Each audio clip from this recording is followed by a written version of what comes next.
In vegetative reproduction, only single parent is participating. Single parent is participating in the reproductive process, and here the parent which is participating in the reproduction, that will produce some vegetative units. So these vegetative units are otherwise called as vegetative propagules also.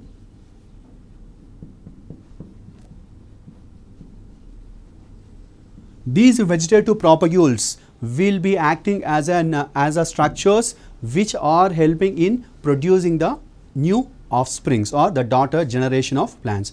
And one parent, it is participating, it may produce many number of offsprings within a short period of time. And whatever the offsprings which are produced or daughter plants that have been produced from the single parent, they are physically, functionally and genetically similar to the parent and also similar to each other. That is, we can say they appears to be like a Xerox copies of the parents, and individual offsprings are also similar to each other. So there is no change in the physical structure, there is no change in the genetical structure. Gene constituents is also similar in the offsprings which are same as like that of the parent organism. And here during this process only mitosis will be taking place. Mitotic type of division will be taking place, where the vegetative part is separated out and that may divide and redivide by mitosis and produce the complete organism. So these are the changes which are taking place. And here there are some advantages of vegetative reproduction. At the same time some disadvantages are also there. So let us discuss some advantages related to the vegetative reproduction. That is, if a parent is which is having some good characters like disease resistant property or high yielding property or virus free nature, so those the parts of those plants are taken and grown into individual plants, so that whatever the nature good character that is present in the parent plant, that the same character will be coming to the daughter generation also. There is no change in the characteristic feature, and whatever the gene composition or chromosomal number, chromosomal composition that is present, the same type of chromosomal composition will be, or gene composition will be retained in the offspring generation. That is, there is no change in the gene composition also. And the good characters which are present, that is high yielding property, disease resistant property, that whatever we were saying, all the characters will be retained here.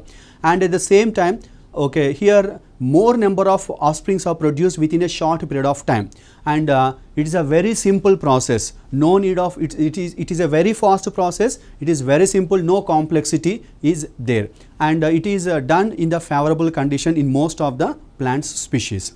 And let us discuss some disadvantages related to vegetative propagation. So here there is no possibility of variation.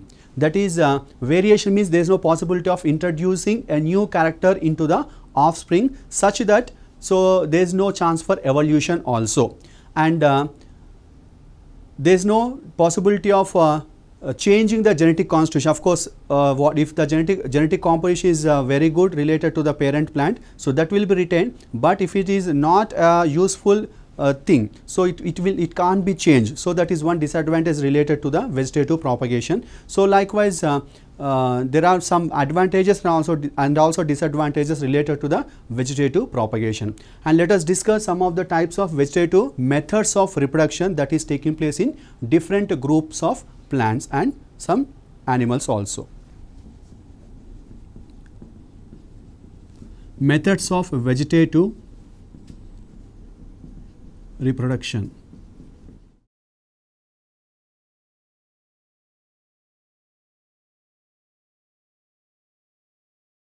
Vegetative reproduction is observed from lower organisms or lower plants to the higher plants. So let us discuss various structures which are helping in vegetative propagation or vegetative reproduction. Here it can be done with the help of roots also.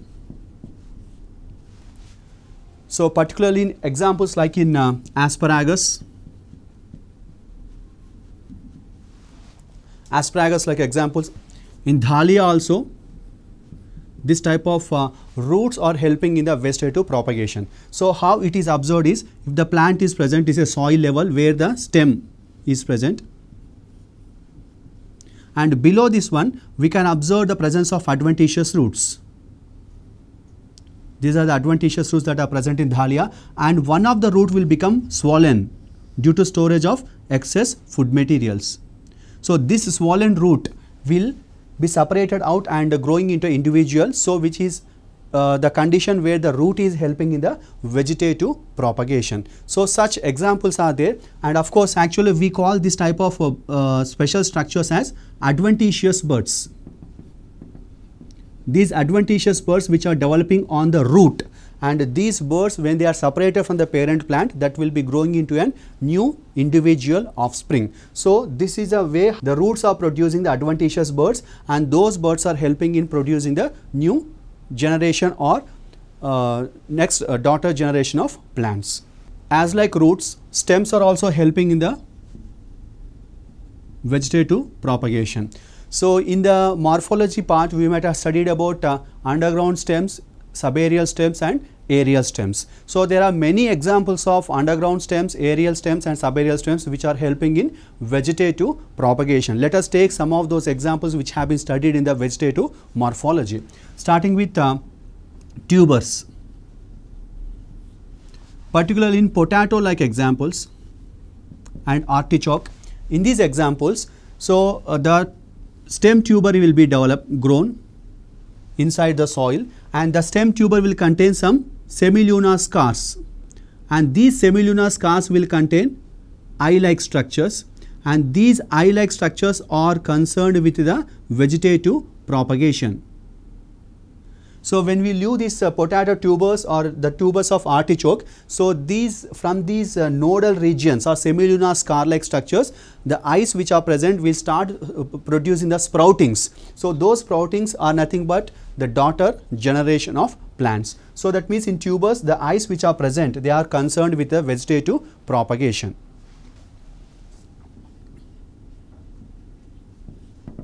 Corm. In Amorphophallus,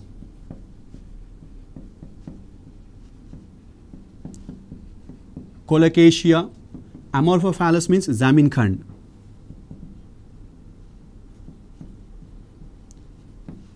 In these examples, we can observe that the corm is present, is fleshy tuberous structure will be formed inside the soil in a vertical manner, and these are the internodes and these are the nodes. From the nodes, we can see the production of scale leaves. From the axils of the scale leaves, we can observe the formation of small bird-like structures. Those birds are called as axillary birds. So these birds will start producing small spherical protuberance-like structure. These structures are called as daughter corms or daughter bulbs. These daughter corms will separate and grow into individual daughter generation of plants. So this is a way how the corm is helping in the vegetative propagation.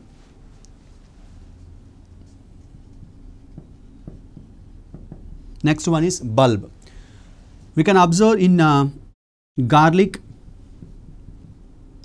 and onion like examples. So some internal buds will be formed inside the bulb.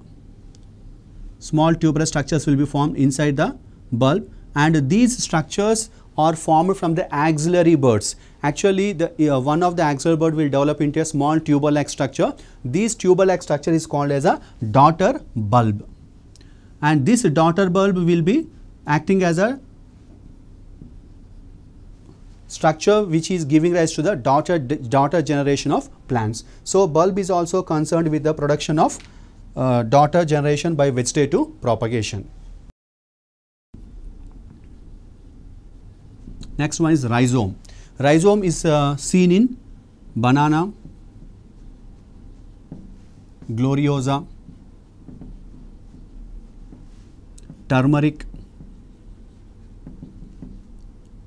ginger like examples.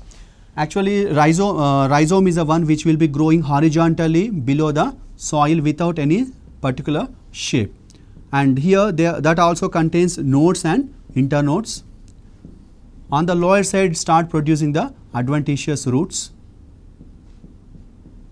and lateral branches are produced from these from the axillary buds. Those the axillary buds will develop into lateral branches which will store the food materials, and when unfavorable conditions are prevailing, so the entire part of the rhizome will dice off, entire vegetative parts will dice off except this rhizome region, that is rhizome is the one which will remain alive during unfavorable conditions also, and when the favorable conditions are retained, this alive rhizome will give rise to the individual plant. So this process is called as perennation process. This process is called as perennation process. This is a way how the rhizome is also helping in the vegetative propagation. Next one is suckers. Suckers are seen in chrysanthemum,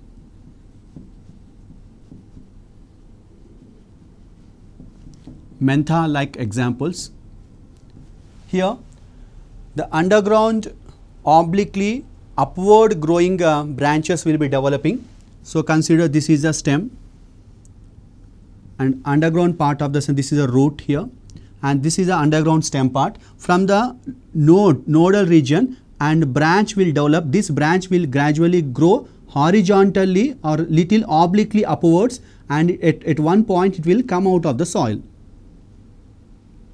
And whenever it is coming out of the soil, it starts producing the normal leaves and acting as a normal branch. So from the lower side of this oblique part of this branch, adventitious roots will be developing, and after some time this branch which is developing outside will be separated from the parent plant and acting as an individual daughter plant. So this branch is called as sucker. So this type of suckers are also helping in the vegetative propagation. So this can be seen in chrysanthemum and mentha like examples. So these are some of the examples where the underground stems are also helping in the vegetative propagation in higher plants. Some subaerial stems are also helping in vegetative propagation. Let's see some examples or some types of subaerial stems which are concerned with vegetative propagation, like stolons. Stolons are observed in jasminum plant, where aerial, slender, weak branch is present. This slender, weak aerial branch will gradually bend downwards, and whenever it is bending downwards, it will touch the soil. For example, these are the aerial stems which are growing from the plant, and if one weak branch is present, so after growing to some extent, it gradually bend downwards like this, and wherever it is bending downwards, it will touch the soil at one point of its growth, and from there it will gradually grow upwards. Wherever it is touching the ground, it starts producing adventitious roots, and this branch, after that, as I said, that it will be growing normally upwards, and this branch is called as a stolon branch, and after some time this stolon branch is separated from the parent plant and grow into an individual daughter plant. So stolons are also helping in the vegetative propagation. And here, as we know that layering process is there, which is used in agriculture and horticulture. So the principle which is used in layering process is stolons principle. Next one is runners. Runners can be seen in some examples like oxalis, centella, like a species of some of these oxalis and centella genera. Here, generally the plant is weak, so that the stem will be creeping on the surface of the soil, and when it is creeping, it will touch the nodes. The nodes of the plants will touch the soil wherever it is growing. And the part where it is touching the soil, from that region, they start producing the adventitious roots, and towards the downward direction, and from in the aerial direction, they start producing the leaves like this.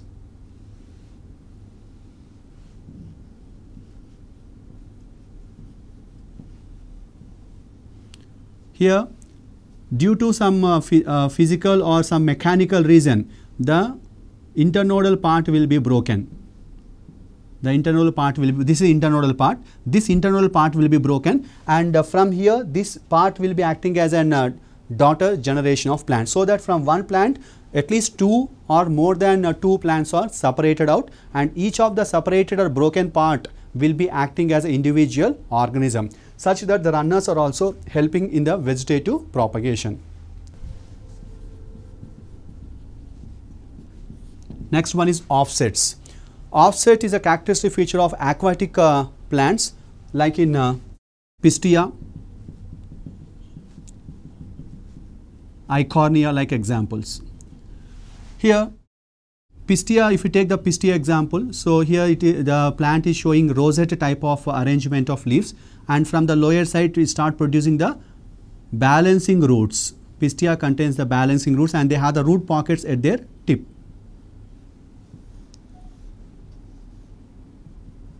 Like this, the branches are also being seen on the balancing roots. And this is a single internode which is horizontally growing on the surface of the water, and the tip of this internode, tip of this branch, it start producing the leaves once again in the rosette manner, and from the lower side they produce the balancing roots, and due to some mechanical reason the internode is broken off, and this part will separate from the parent and growing into an individual organism. So offsets, this branch is called as offset actually. So this offset is broken because of mechanical reason, and it is converting the plant into daughter plants, such that each of the plant will grows as like that of a normal parent plant. So these are the other methods of vegetative propagation which are observed in the subaerial stems or subaerial stem modifications. Vegetative propagation, some aerial stems are also helping in the process of vegetative propagation, like we can see in Opuntia and in sugarcane.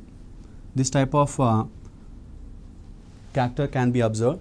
Here, if small pieces of the aerial stem are planted inside the soil, so that they start germinating and give rise to the new individuals. Like in sugarcane, so we know that sets are present, small pieces have to be cut, and each piece with at least one bud, so that have to be taken as a vegetative propagule, and this at least a single bud containing small piece, if it is planted inside the soil, that start giving rise to the new individual. Likewise, aerial stems in Opuntia and sugarcane are also helping in the vegetative propagation. Then leaves. So we consider there are some plants in which the leaves are also helping the vegetative reproduction. Those leaves are generally considered as a reproductive leaves.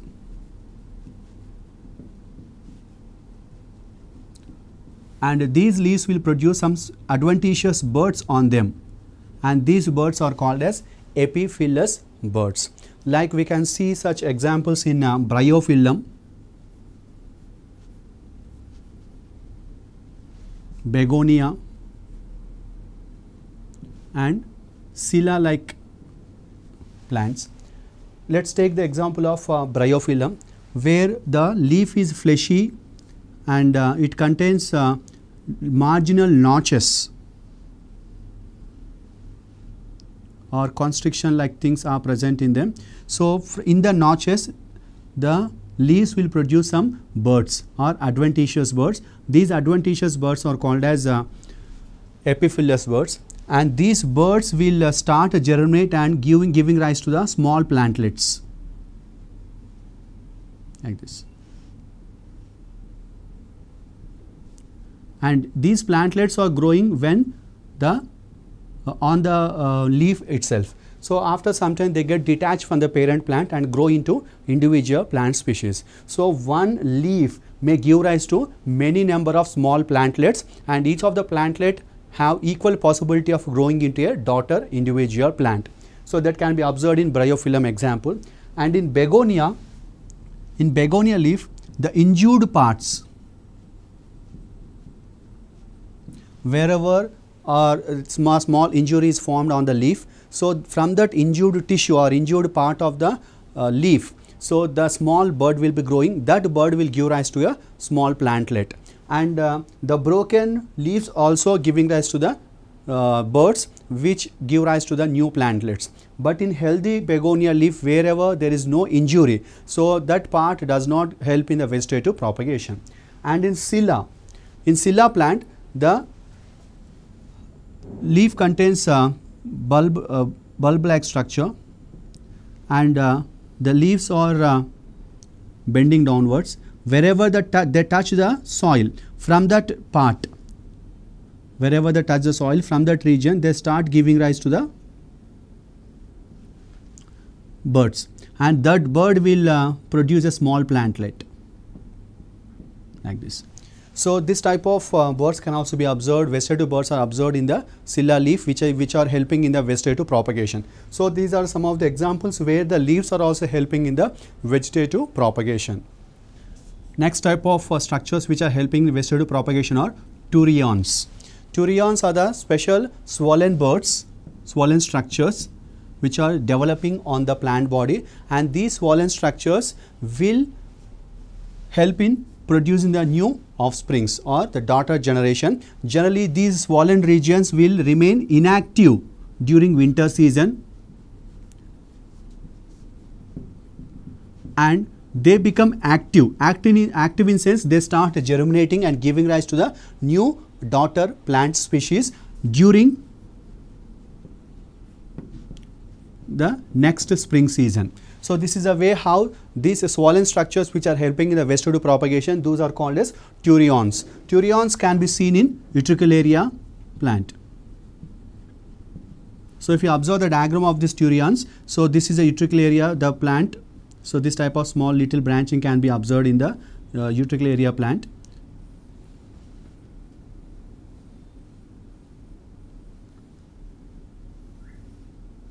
And this is a Turian structure in Utricularia plant.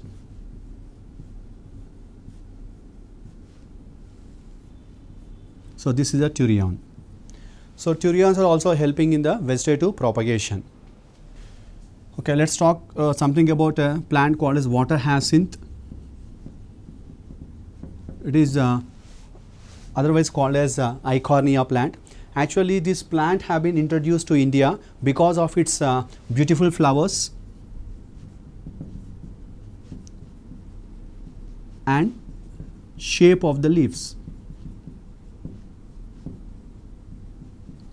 But nowadays it is spreading in such a manner, and it is highly invading weed we can consider.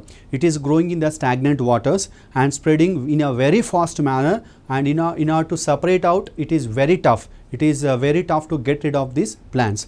And what is the disadvantage or what is the negative effect of this water hyacinth plant is, here it is generally called as terror of Bengal actually.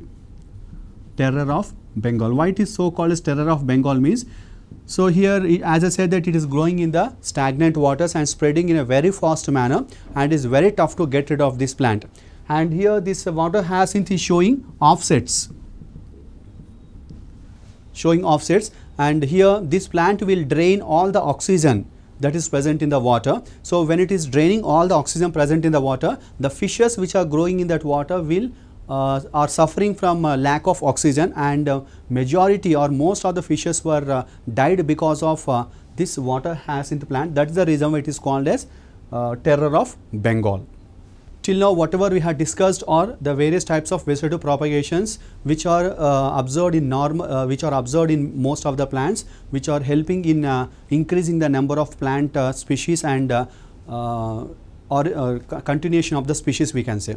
But here there are some methods of vegetative propagation which are helping in horticulture and agriculture. So let us discuss those methods of vegetative propagation also. Those are cuttings. First one is cuttings. So here any part of the plant have to be cut, and those plants are helping in the production of the next generation or the daughter generation of plants. Here different parts of the plant are used as cuttings, and individual cut part is grown into a new daughter generation. So let us take some of the types of cuttings here. First one is root cuttings.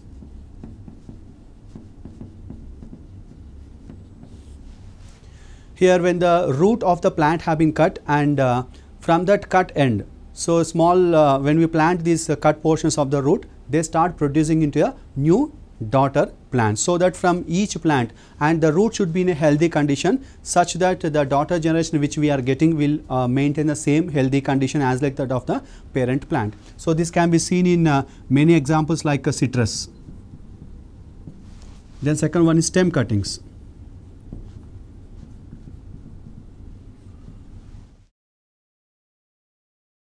When a healthy plant is taken, and if you cut a healthy plant which is of nearly 1 year of age, which shows some normal growth and development. So if when the stem is cut and separated from the root part, and that cut end of the stem, or consider that this is a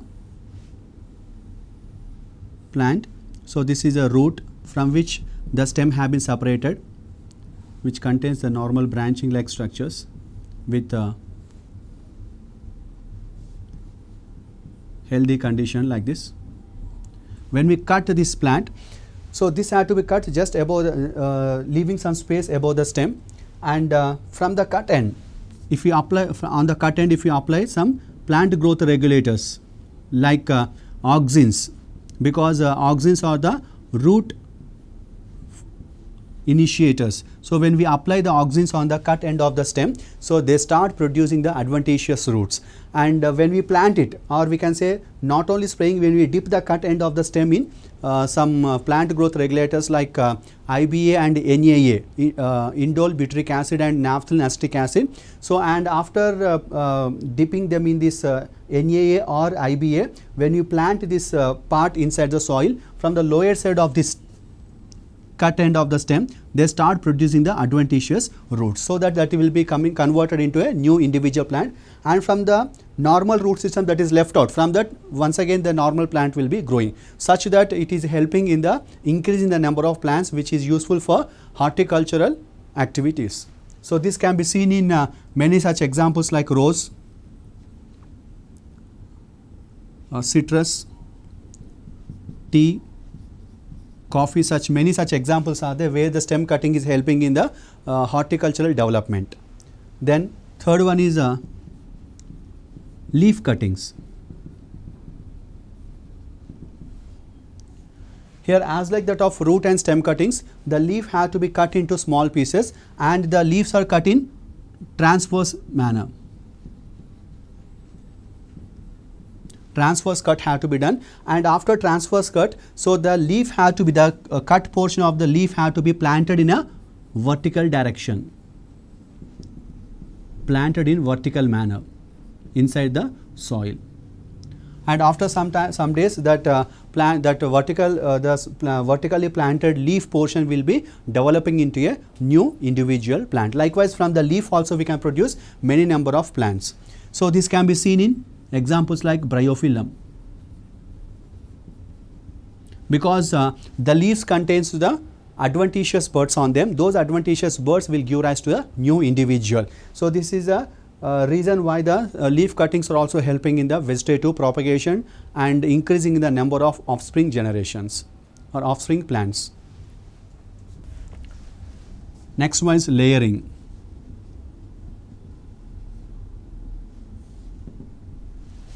So layering is a process, or the principle behind the layering is Stolen's principle. It is based on Stolen's principle. Here in this process, as we know in the stolons, one of the weak branch will gradually bend down, and whenever it touch the soil from that region, they start producing adventitious roots.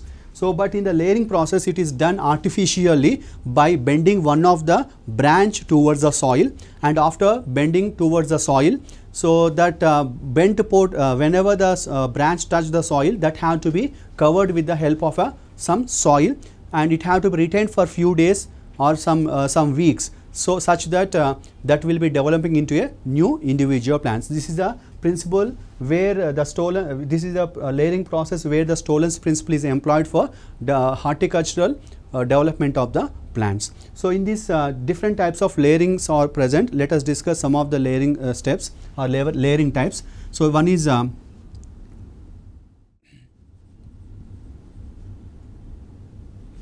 mound layering. Mound layering is a process where when you take the plant,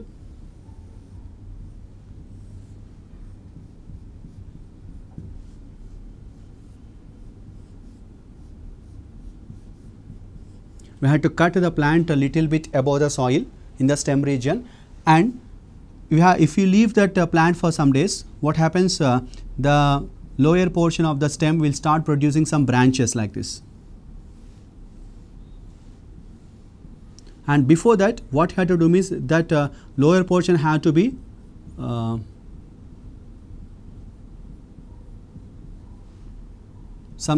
had to be filled with soil here, and whenever they start producing various branches, so this had to be filled with mound.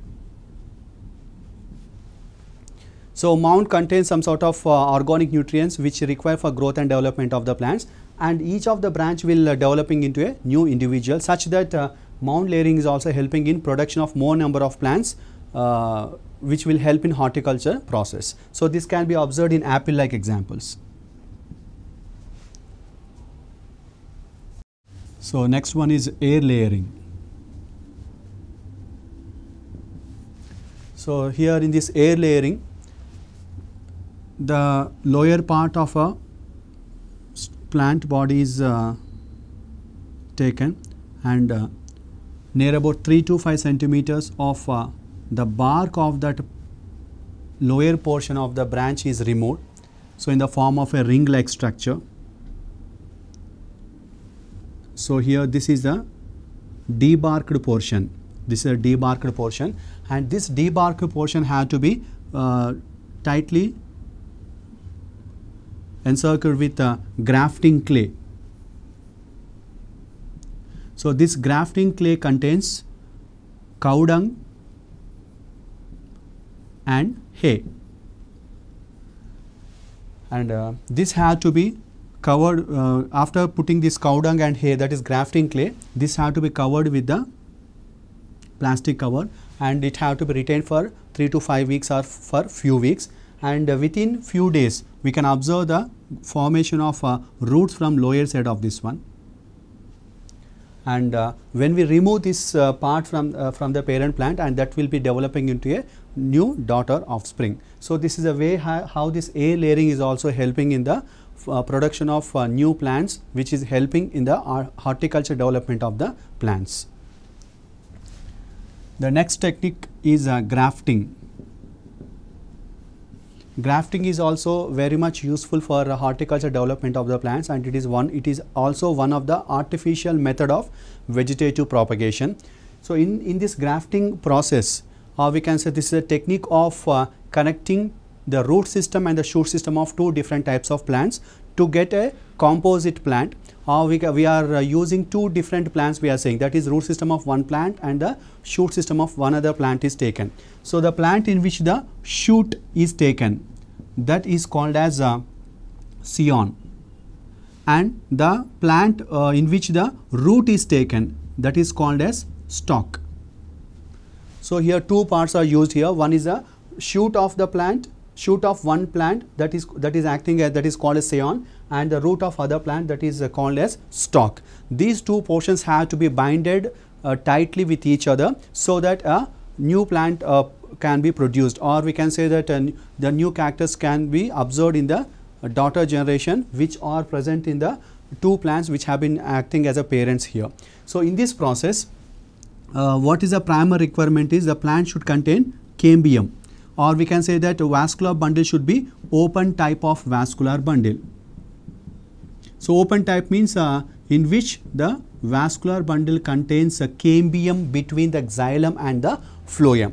And open type of vascular bundle particularly can be seen in eustelic type of vascular structures. Particularly this can be seen in the dicot stems, and monocot stems does not have the cambium in the vascular bundle. So we call that type of vascular bundles as closed type of vascular bundles. So this closed type of vascular bundles are not useful for grafting. So grafting is not possible. Grafting is not possible in the plants with a closed type of vascular bundle. As monocots have closed type of vascular bundle, the grafting is not possible in monocots. It is possible only in the dicotyledonous plants. And here the plant which we are the plant part in which we are using the shoot, that should contain superior qualities in them, or superior characters in them. And the part of the root of the plant in which we are using, or the stalk of the plant which we are using, that should be generally disease resistant, or it should contain the disease resistance property. So which one out of these two, stalk should be the older one when compared to the scion. Stalk should be the older one when compared to the scion. And here the grafting between the two different parts of the plants to get a plant with a new characters is a technique which is employed in the grafting process. Here different types of graftings are there, and grafting is done in various different types of plants, like in rose, citrus, blackberry. In all these plant species, this grafting is possible. So let us observe some of the types of grafting techniques which are done by various methods. First one is tongue grafting or whip grafting.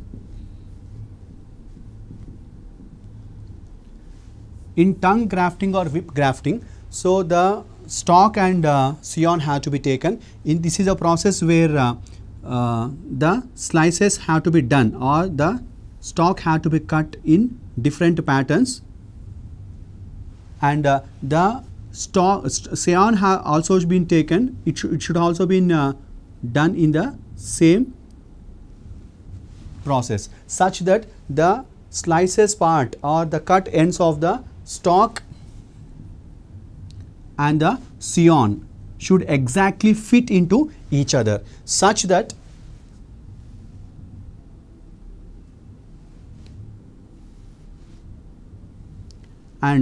this had to be banded.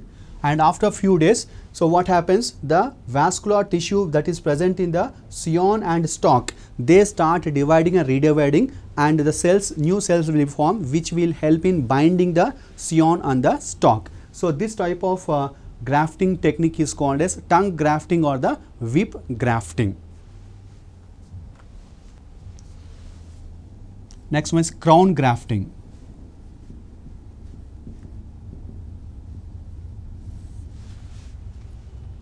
In the crown grafting, so the stalk have to be taken, so which should be thicker when compared to the scions. Here one stalk have to be taken, and on margins it have to be sliced with a small slice, or we can say small portions can be done like this.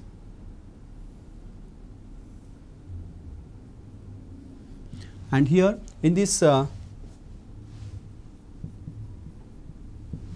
many scions have to be taken, which should contain sharp ends, and those sharp end scions have to be exactly fit into the small depression that have been done on the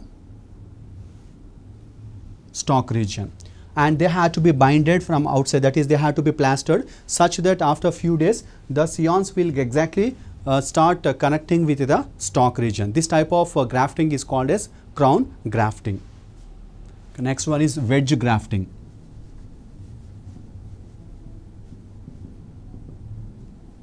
In wedge grafting, the thickness of both the stalk and scion should be equal. So here we can we have to do a V-shaped notch in the stalk, such that the same V-shaped structure should be observed in the or taken in the scion part also, such that this V-shaped part of scion and the V-shaped notch of the stalk should exactly fit into each other, and after fitting they have to be binded with the plaster like this. They have to be binded with a plaster like thing, such that after a few days the tissue of both the scion and stalk are get connected with each other. So this process is called as a wedge grafting technique. And next one is side grafting.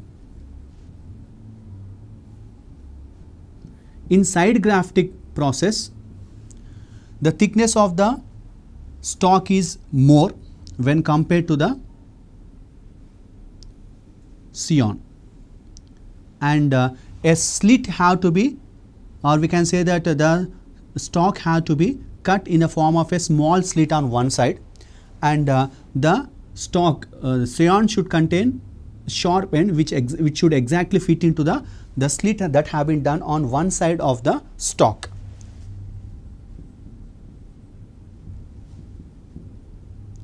So that the sharp end of the scion should exactly fit into a slit that have been done on one side of the stalk. So after fitting, it appears to be like this,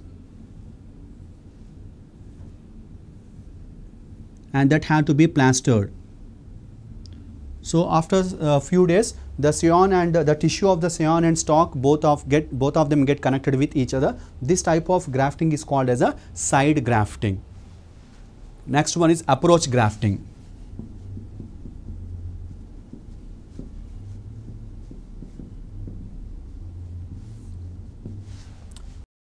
In this approach grafting, the two plants, one is acting as a scion and other is acting as a stalk, both of them have to be brought nearer to each other.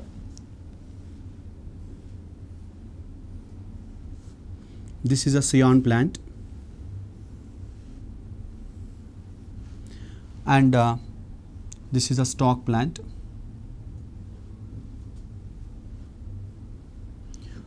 Here the branches of the stalk and scion have to be brought to each other, and wherever they are going to get connected at that region, so small portion have to be removed. The bark like structure, outermost part of the scion and the stalk have to be removed.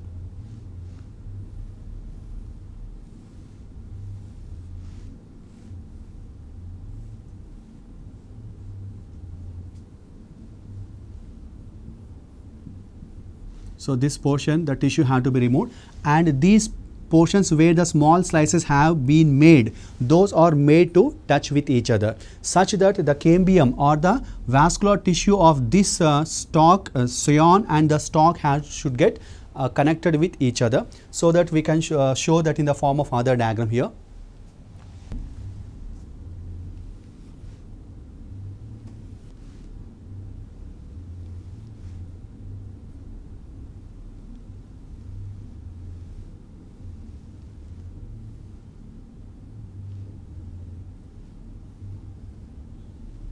So here the tissue of both the scion and stalk are connected with each other, that have to be plastered from outside. After a few weeks, so what happens is the scion and the tissue of the scion and the stalk have been connected with each other. So the scion have to be cut on the lower side of the graft, this is a graft now, and the stalk have to be cut at the upper side of the graft. So this is a process which is employed in the approach grafting technique. These are the various types of graftings which are helping in the development of agriculture, and or we can say artificial methods of vegetative propagation. And one other method is that is called as micro propagation. Micro propagation is a technique which is used in the tissue culture process. In the tissue culture process, the explants are selected. Explant is a part of any part of the plant body which is which may be either the small internodal region, the embryo, seed, or any part of the plant body that have to be cleaned with the help of some chemicals and detergents. And after that, these explants have to be implanted or inoculated into the culture medium. So what is a culture medium? Culture medium is a nutrient medium which contains all the nutrients which are required for growth and development of the plants. So what are these nutrients which are required for growth and development means? That is carbohydrates, proteins and vitamins, minerals, and different types of micro and macro elements which are required for growth and development. Along with them, they also contains the plant growth regulators like auxins, cytokinins and few gibberellic acids also. So when the explant is inoculated into the culture medium, and of course which part of the plants we have to take as a explant means, particularly if you want to produce a virus free plants, we have to take the tissue of or the cells of root tip or the shoot tip, because root tip and the shoot tip are virus free regions in a plant. So if such explants have been taken and inoculated into the culture medium, so this culture medium is taken in the test tube. The test tube contains the culture medium. We had to, this is a culture medium. We had to introduce this explant into the culture medium, and after introducing the explant into culture medium, this have to be closed with the cotton plugs. So cotton plugs will help in exchange of gases, or they will allow the gases to enter, because the developing explant or the whatever the explant which have been taken that start dividing and redividing, and it shows some growth also. So for dividing and redividing and growth, it requires oxygen, so that the unabsorbed cotton plugs will allow the exchange of gases, which is helping in the growth and development of the explant. This explant will undergo repeated divisions, repeated mitotic divisions, and converted into a undifferentiated mass of cells. This undifferentiated mass of cells is called as callus. Generally, when the culture medium does not contains any type of plant growth regulators, the formation of the explants will grow only up to callus. Thereafter the growth will stop. But when the culture medium contains the growth promoters and growth promoters like auxins and cytokinins, they start producing the organs also. That is what we call it as organogenesis will takes place. When auxins are present, auxins like IBA and NAA are present, so they help in formation of roots. We call that process as rhizogenesis. And when cytokinins are present, they help in shoot formation. We call that as caulogenesis. That is main parts of the plant body, that is root system and the shoot system have been formed. So we call this as a organogenesis. And in tissue culture process, there is a possibility of production of embryos also. We call them as somatic embryos. So that whatever the callus, the organs or organism, or whatever the small plantlet or the embryos which have been formed, so they are ultimately leading to the formation of plantlets or the new daughter generation of plants. And this the process where production of large number of plants in short period of time by using small space is called as micro propagation. So this is a technique of production of large number of plants in very short period of time. So this is other method of vegetative propagation which is helping in horticulture development.